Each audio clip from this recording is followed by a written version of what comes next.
it is a great pleasure to be here.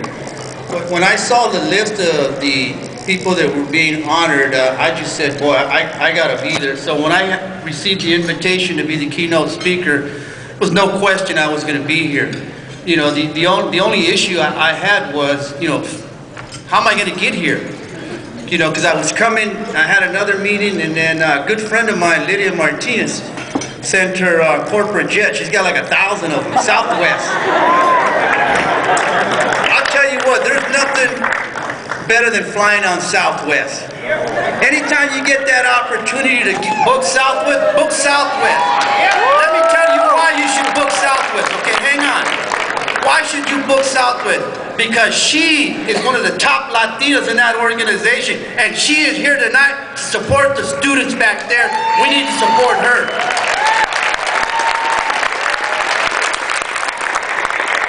And you know, I also love being with Dr. Andrade. It is such a pleasure to be with this gentleman. The things that he's accomplished. You see, I grew up during the civil rights movement of the 60s. I got a tail end of what they got. And if it wasn't for leaders like them, I don't know where I'd be at today. Because see, they didn't open doors, they kicked doors down for us. They didn't have a key. We have the key now, they did it. So it's a tremendous honor to be here. And then when I heard that Senora Dolores was here, it's like, no question, I gotta be on the same stage.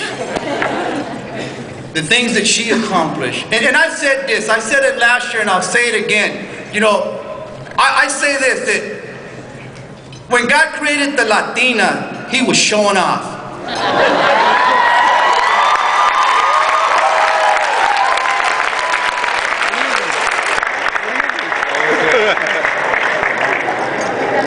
And you know what I'm talking about. There is nothing like a Latina. There's a good friend of mine who works with me. Christina, stand up real quick, Christina, real quick. You know that this Latina here has her own company, but she also works with Fortune 100 companies across the country. And the students that are back there, you know, many years ago, she was back there, and look where she's at now. So don't ever tell me that a Latina can't do it. She can. You know, I'm going to try to go as quick as I can. But when I'm in a room like this, I get excited because you know why? Because I'm with family. And family takes care of each other. I've always told you, when we do events like this, he sets the standard and the model. This is the best. When it comes to our kids, ladies and gentlemen, those of you who are in a position to make a difference, when it comes to our kids, always the best, never leftovers. It's a matter of fact. It's a matter of fact. We should find a way to give this gentleman here $1 million for this organization. Listen, hang on. All it would take would be 10 companies out there to stand up and say, I'll give $100,000. Like, come on, we're heavy hitters. We're in a position for a reason. I'm in this position. Understand this. I finally realized that success in my life didn't belong to me. It belonged to my people. What good does it do to have a vice president in a high position if he never does anything for his people? Yeah.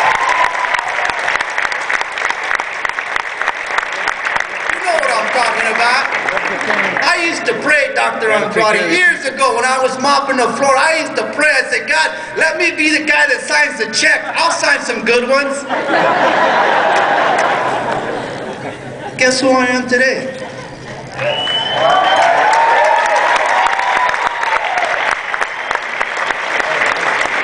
Let me speak to you, since we're family.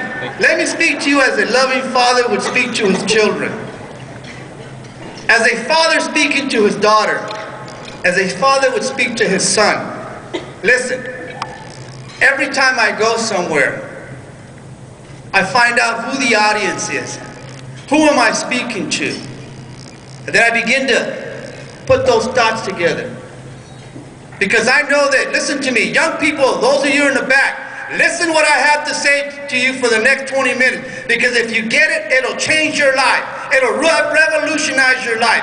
I can't explain it. How do you go from mopping floors one day to being on a corporate jet? Something happened in my life that revolutionized it.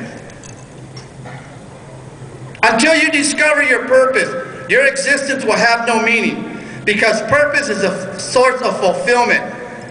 Listen, pursue your purpose, and your career and your calling will fall into place. I never once pursued money. And you've heard me say this before. Growing up, there was a time that I used to recycle aluminum cans. But it wasn't because I cared about the environment. I needed the money. Today I recycle in my house. I have every color because I care about the environment. But I thank God that I never have to worry about finances again. Now somebody out there saying, well, now you're boasting. You better believe I'm boasting. We need to boast about each other. You need to brag on me. I need to brag on you. I've always said this. Look, I hope that all of you in this room love me. But if you don't, I'm okay. You know why? Because I have enough love for myself. And young people, listen to me. When you look in the mirror, you need to be saying that you love yourself. You don't have to wait till somebody comes up and says, guess what, I love you. You need to be saying, that's okay, I got enough love for me. I know who I am, I'm going places. Purpose needs to move in you before it can move through you. So my purpose today is to lead you to discover and to be stimulated into action towards a great purpose for your life.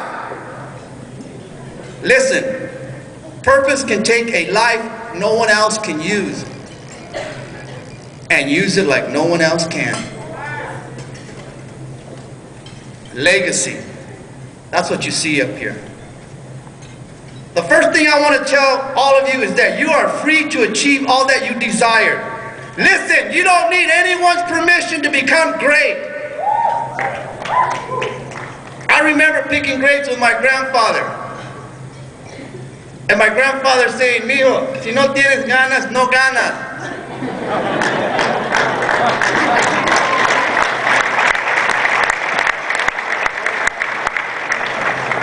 And people say, what is a legacy? A legacy is drinking from a well that you didn't dig. It's what a parent will leave their child. Your legacy is bigger than your job. You know, I'm going to read from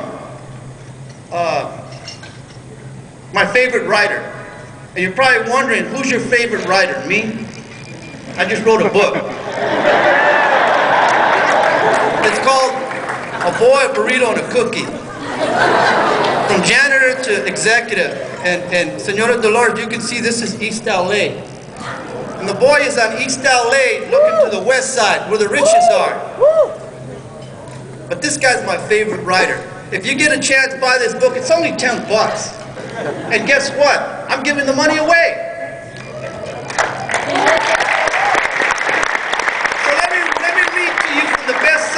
The great writer Richard Montañez. Here's what Richard said. It is important for leaders to give people hope. Hope is one of a leader's greatest possessions. Without it, a leader ceases to lead. Having hope will give you courage. Hope is a powerful force. It arouses your mind to explore every possible angle. It enables you to overcome the daunting obstacles. It is absolutely essential to the life you're intended to live. It's the fuel your heart runs on. It's the single biggest difference between those who persevere and those who give up. That's kind of hard to say in English. You know, I think I shared this story with you. You know, growing up during the civil rights movement of the 60s, you know, Dr. Andrade, I wasn't old enough to have an impact on the movement because I was in the 3rd grade. But I was old enough that the movement had an impact on my life. Because here it goes. Let's go back to 1960 something. And some of you have heard this story, but for those of you who haven't, this is what it was like. It's all of a sudden, I go to a school where, we're all picking grades. In the school, everybody speaks Spanish. And one day, I get the news that I'm going to school to it's all English. And I remember I'm crying, and my mom's saying, Chillón, ¿qué tienes? I said, crybaby, why are you crying? Because I don't want to go to that school. No hablan español, todos hablan inglés. I don't want to go to that school because everybody speaks English. So here comes the third grade. The bus picks us up, and guess what? The bus was green. Why couldn't the bus be yellow? I'm telling my tío, hey, that green one. Why that green one? But you know what it was? Even back then, it was society trying to tell me where I belong. So here we go. We go in there, we get to school. I can't speak a word of English. Some people say you still can't speak English. I'm learning. Someday I'm going to take an English class. So third grade comes. This is on a Wednesday. The bell rings, and I know that sound, lunch. It's universal language, that bell for a third grader. So we run out. There was about 6 or 7 of us. And we go out into the lunch field, and I had my lunch, and I remember I pulled it out, and it was just like this. I was going to take a bite of my lunch, and it was quiet, like everybody was staring at me. So I put my lunch back in my bag. Why do you think I put my lunch back in my bag? Because it was a burrito. It was 1963. The world hadn't seen a burrito yet. It wasn't Taco Bell who introduced the burrito to the world. It was me and my mom.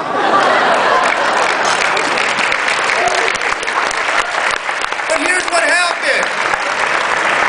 Here's what happened. Young people, this is what I want you to grab. I was embarrassed because everybody was staring at me. I couldn't handle it. You know what I did? I went home and I told my mom, Mama, hazme un bologna sandwich con un cupcake como los otros. Mom, make me a bologna sandwich and a cupcake like the other kids because I don't want to be different. You see, I want to fit in and look like everybody else. Why do I have to be different? Painful for a third-year-old in the 60s. So my mom said, marketing genius that she is. I said, no, mijo, this is who you are. That was Wednesday, so Thursday she made me 2 burritos. And this is what she said. She said, here's one for you, and here's one to share and go make a friend.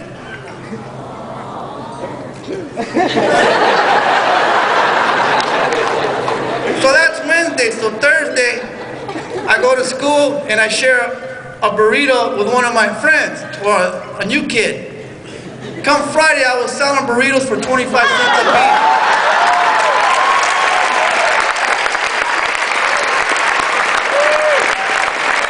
You see, young people, that's when I realized in the 3rd grade that there was something good about being different, that it didn't matter if I didn't fit in. Young people, it doesn't matter if you don't fit in. As a matter of fact, you never will. You weren't created to fit in. You were created to be you. Diversity is one of the greatest things in this country that we have.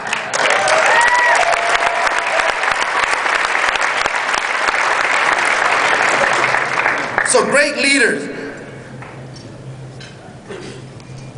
like Cesar Chavez and the Chavez family, like Dr. Andrade, men and women who did one thing. They changed the laws of America. And guess what? Many of you today pick up the challenge. As the laws of America have changed, it is our job now to change the heart of America.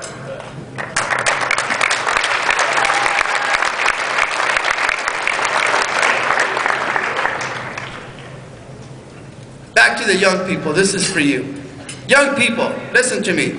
You serve a purpose with abilities and a genetic code that no one else has, and in all the ages of time there has never, nor will there ever be another like you. When others saw, listen to me, you know, one of the things that I regret is that I quit school at a very young age.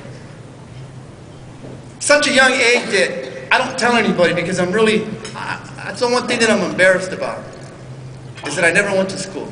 Never went to high school, I didn't know how to read and write when I got hired 36 years ago. And I remember that, you know, we were picking grapes. You know, I've been a janitor. I've killed chickens for a living. You know, and it was work. As long as you was working, you know, there's nothing wrong with good work. You know, a title doesn't make you. You make the title. So I remember that I'm 18 years old, and, you know, I've had every job you can think of. And then my neighbor said, hey, they're hiring at Frito-Lay. Frito-Lay!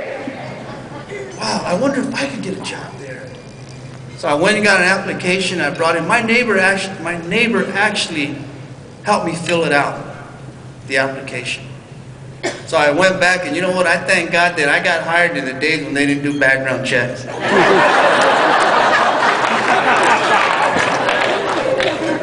You know, talking about background checks, I remember 2000 and something, when the second year that Governor Schwarzenegger became governor. He actually called me up, and I thought it was somebody playing a joke on me, you know. And he was inviting me to take a government appointment, and I thought about, wow, government appointment, that sounds pretty cool. You know, I'm not going to leave my company, right? No, you just, you know, it's official, but you stay where you're at. I said, okay. He said, great. You need to talk to my David. You know these guys. They're the government appointment lieutenants or whatever you call them. What is it? Yeah. Well, he said, you need to talk to him. I said, okay. So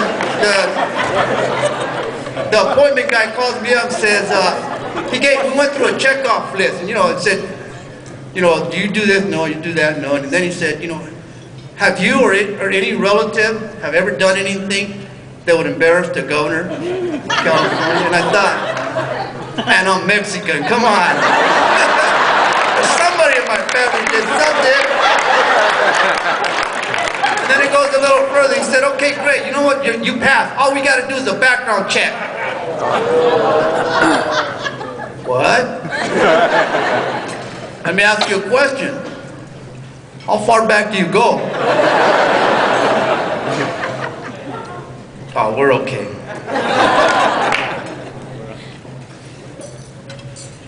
So, not being able to read and write has been very, very difficult. But as you can see, I've met that challenge. And I share that with you young people. This is what I'm trying to tell you. You know, I teach leadership classes at some of the top universities across the country. And I remember, and I've shared this story with you before, and I remember one time, you know, teaching at it was a high, you know, one of the top universities, and, you know, it was an MBA class. And I remember, you know, one of the students there, because I've always said this, young people, remember this. I don't care what room you're in. There's always somebody in that room that's going to try to steal your destiny. You've got to have the courage to be able to stand and say, not today. So here I am. Young man, MBA student, asked me a question. Well, Mr. Montanez, what university did you go to? Somebody in the room always trying to steal your destiny. So I remember I walked around, you know, trying to act like a professor.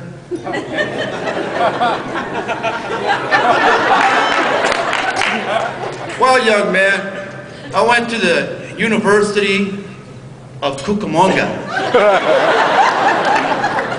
Question he had was, where's that at?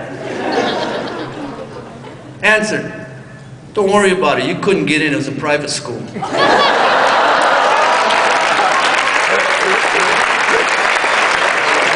then he followed up with this.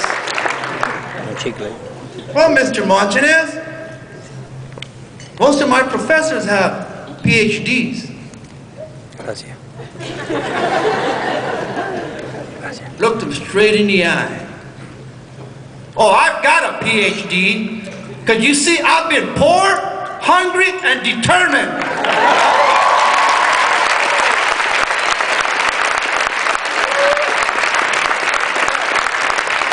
Where others saw my disabilities, purpose saw my abilities. Where others saw what I was, purpose saw what I would become. My disqualifications are the very thing that purpose used to qualify me. Young people, if I can make it without a degree, imagine where you can go with a degree.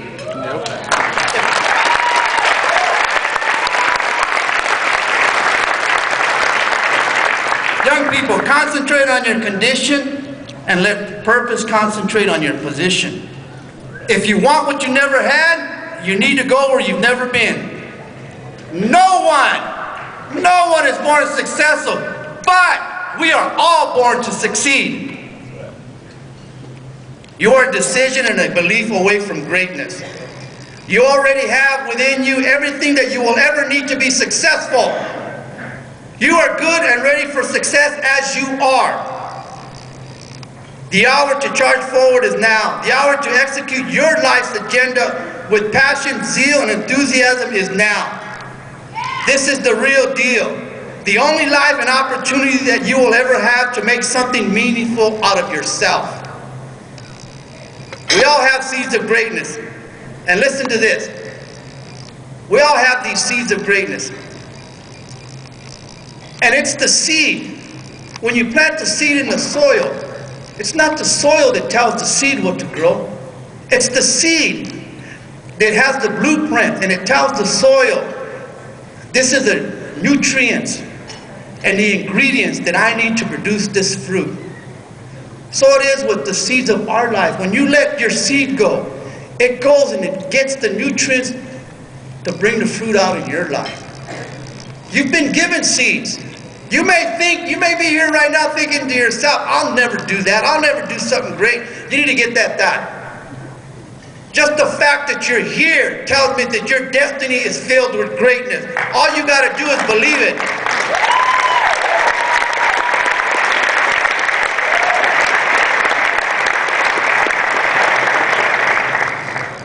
I don't want to take too much time, so how am I on time? I don't see a clock anymore.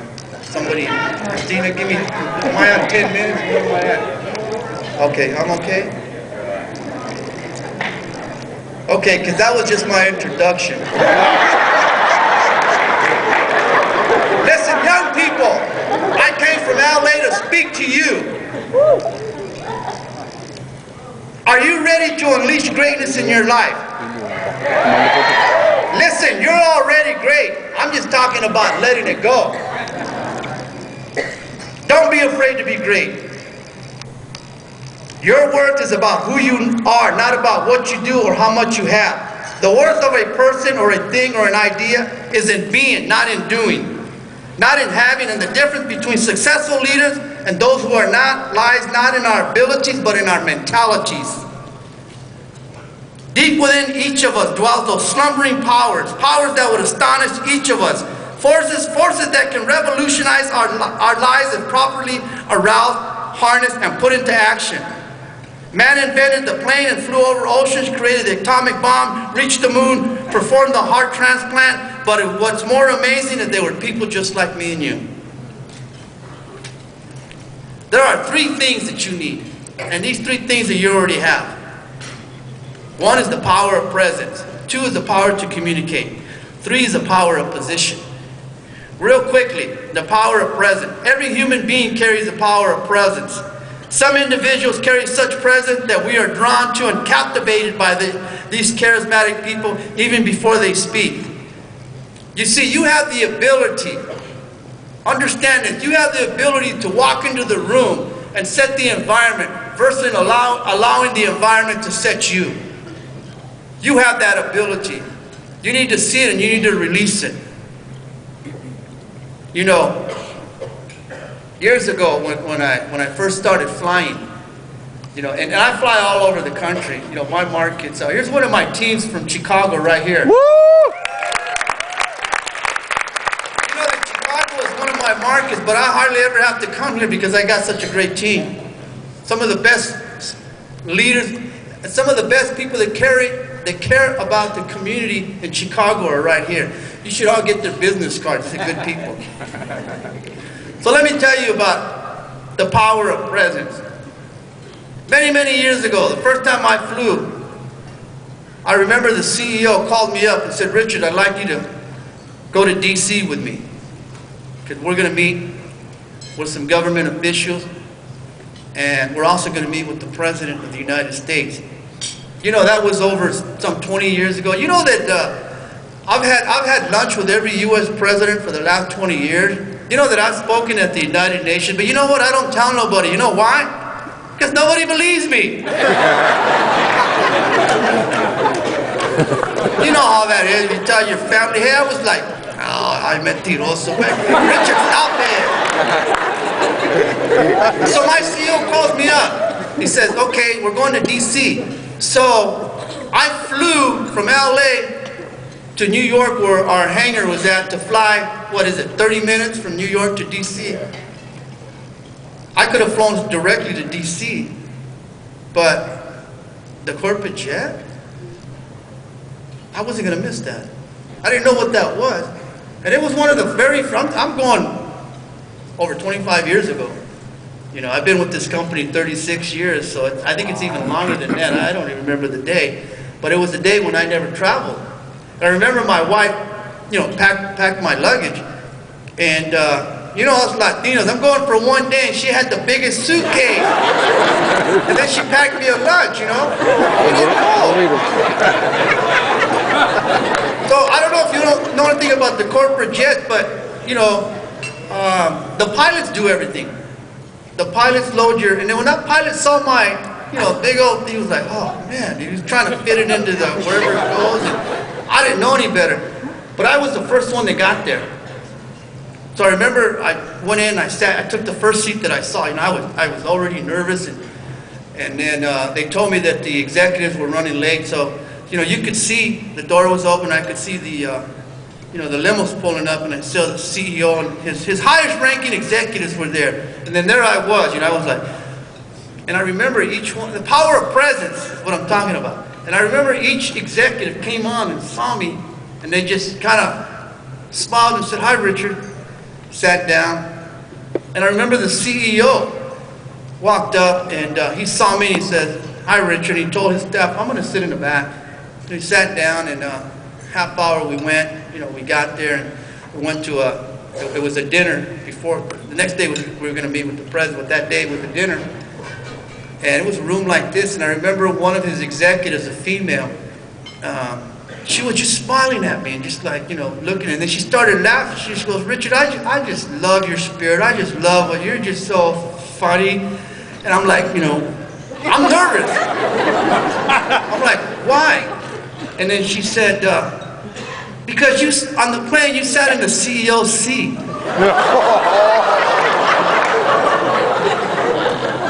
And then I thought, that's why I was the only one with a phone.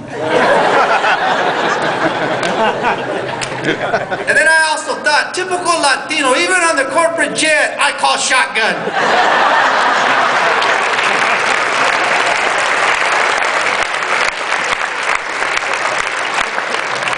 Well, let me tell you what I felt like. I felt like this. I felt so embarrassed. And I remember I told myself, when will I ever fit in? When will I really ever look like an executive? But you know that many times greatness comes in a ridiculous form. 30-some years ago, it was a ridiculous idea that changed my life. It was a ridiculous thought that one day I just said, hey, what happens if we put chile on that Cheeto? That is so ridiculous, Richard. $1 billion a year later, how ridiculous is it?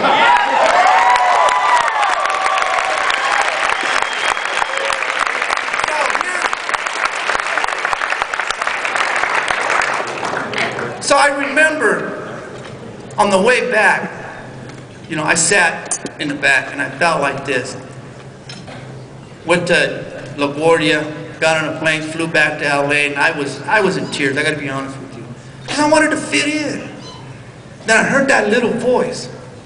You know that little voice that speaks to us when we need it? Sounds like your mom's voice.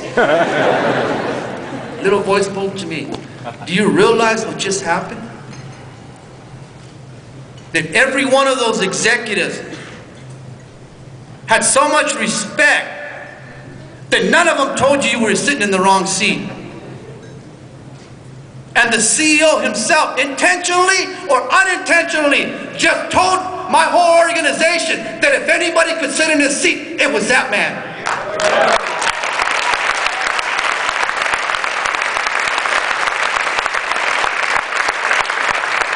The power of your presence, you just let it go. But I remember that the next day, true story, we went to the White House. What an experience. There was about 40 executives that were invited from across the country, and there I was. And the seating was all there, but I remembered how I'm just going to sit in the seat, because there was no assigned seating. They were going to let everybody sit wherever they want. The president and his staff was like this, facing, and then there was 40 sits, kind of like just in a line, 10, 10, 10, 4. So I just said, I'll just let everybody sit wherever they want, and I'll sit, with the last chair. Because I was humbled by that. And I remember that I finally, I went and I sat down, and I was like, why did I do that? Now I can't see. I got the worst seat in the house. True story, but you probably won't believe me. That's okay. So after it's done, we're going to go and have dessert, the 40 of us, with them after the president, his cabinet spoke, and whoever. And everyone was dismissing. This was more, they were dismissing by roles. But before they dismissed, Secret Service came up to me and said, you have 2 minutes with the president. What? I don't want 2 minutes with the president. You got 2 minutes with the president. Well, why? He said, well, the president, for publicity reasons, told us to pick somebody out of the audience that he could talk to for 2 minutes and take some pictures.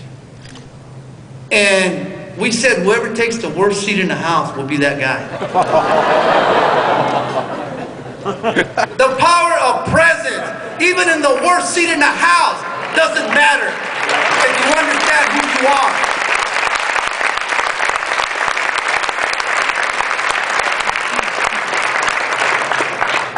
So I got 2 minutes with him, and then we went into, inside. I don't know what building we were at, but I just said, I need a souvenir. I better not.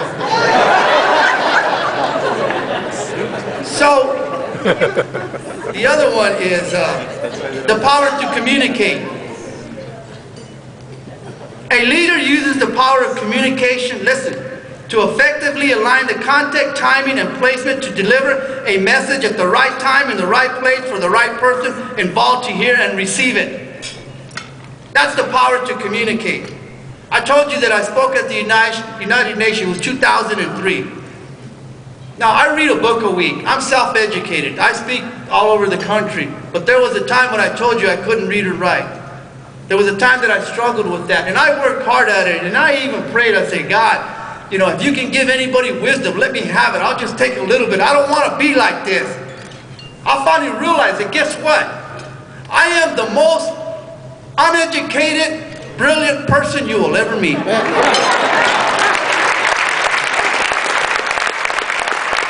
the power to communicate. So one day the United Nations is having an event on economic world development, and my CEO gets the call. My CEO said there's only one person that can deliver that message, and it came to me. And I remember walking up those steps. There was been about 1,000 people.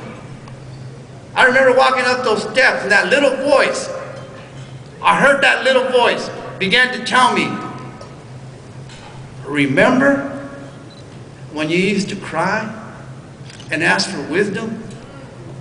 Now look at the whole world come to hear you speak. The power to communicate. See, I took coming here seriously. I didn't take it lightly. I didn't say I'll wing it. I didn't say, well, I'll go there and I'll give you what I did 2 weeks ago to somebody else. No, I said I have a power to communicate. I have a message for the right person for the right time. If it's for you, it's going to change your life. You will never be the same after you walk out those doors.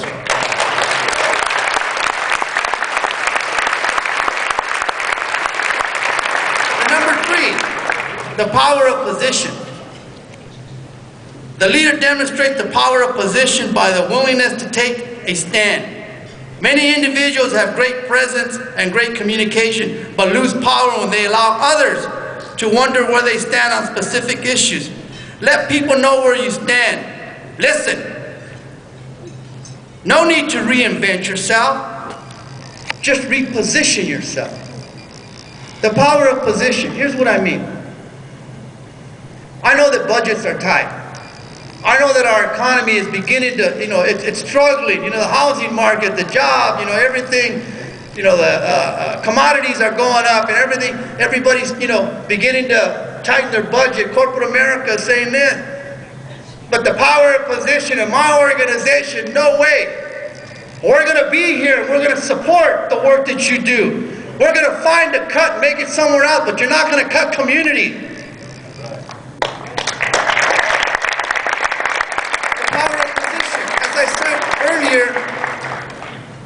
Why have a family member in a certain position if you can't tell that family member to help you?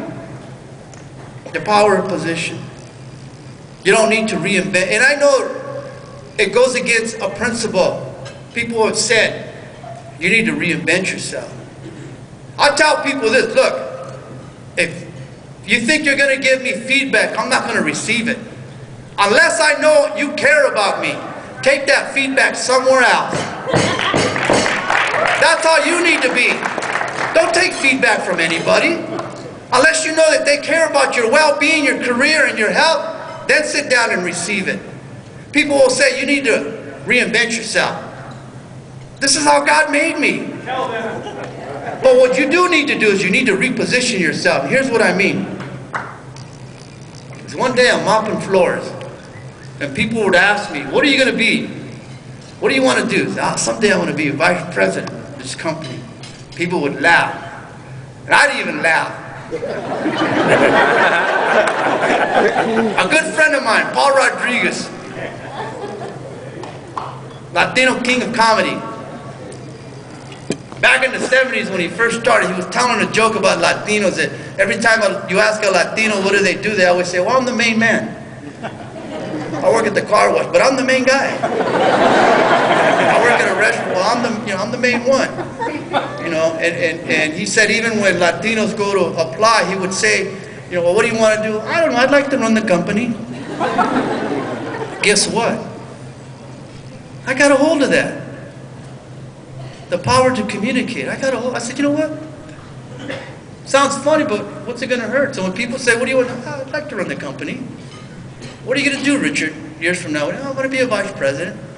Marketing. Well, you need an MBA. You didn't have high school diploma. I don't know. I'm just going to. Then one day. You see, listen, young people. Don't want to lose your concentration. Listen. There is something in your hand right now that'll change the course of your life. It's right in front of you. Your job is to see it, believe it, and bring it into life. So there I am. I look at the Cheeto. It's in my hand. What happens if I put chile on it?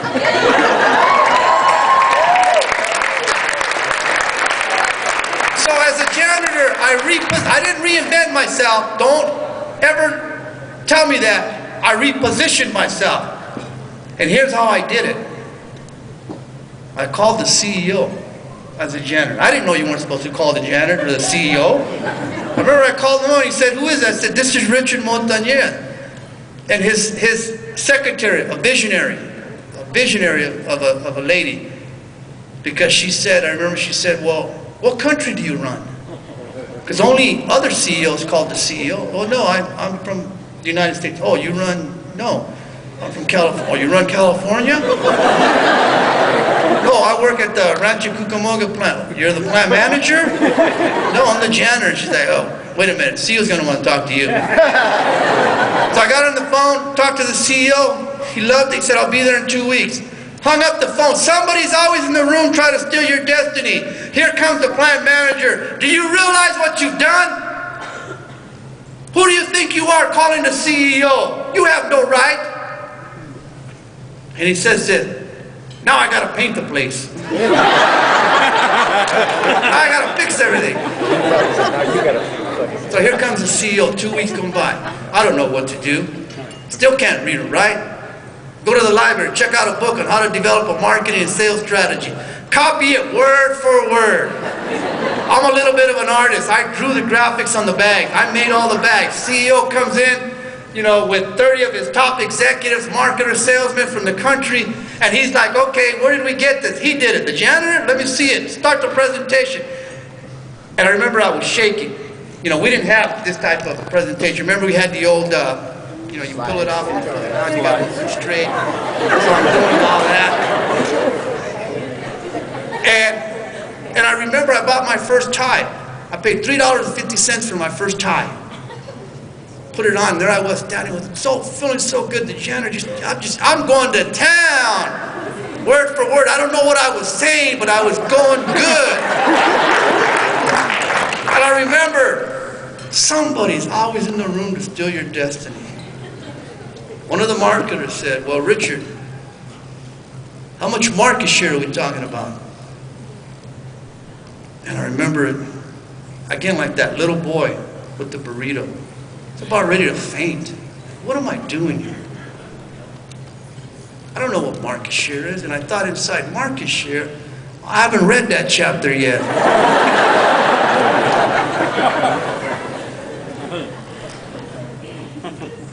You see, I don't have a whole lot of things, but the one thing that I do have is I have courage. If you have courage, nothing that'll stop you. I don't care how ridiculous you look. But you know what? I remembered looking at the stores of the chips and, you know, all the products, and I'm like, market share, with the biggest, most ridiculous smile you would ever see. I said, this much market share!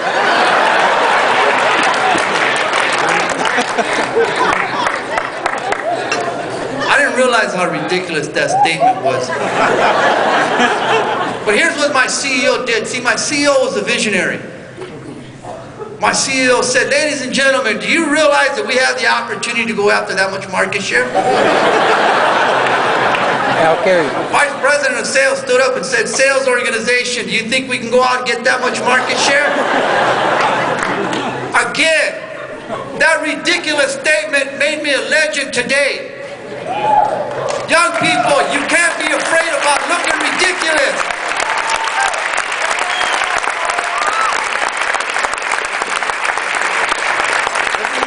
Let me go ahead and close this.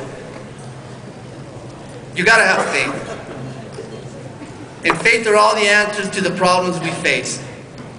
Faith has the inventions in its hands. Faith can change you to change your organization.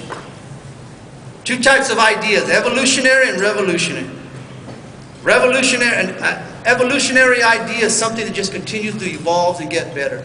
A revolutionary idea is something that in an instant your life has changed, you're never the same again. How do you go from back of the truck with the lawnmower to the corporate jet? Young people, as I said earlier, concentrate on your condition and let your purpose concentrate on your position. Here's what faith does. It takes your current condition and uses it to determine your future position. Faith is not in the power of your success, rather the power of success is in your faith. If you want what you've never had, you need to go where you've never been. Most of us are persuaded into believing too little than believing too much. Vision is essential for survival. It is spawned by faith, sustained by hope, sparked by imagination, and strengthened by passion. It is greater than sight, deeper than a dream, and broader than an idea. It encompasses things outside the realm of the predictable, the safe, and the expected. You need a 3-hit combo: faith, passion, and purpose. Let me close with this. Here's what faith did for me. Faith took my handcuffs and exchanged them for cufflinks. Faith took my prison jumpsuit and exchanged it for a business 3-piece suit.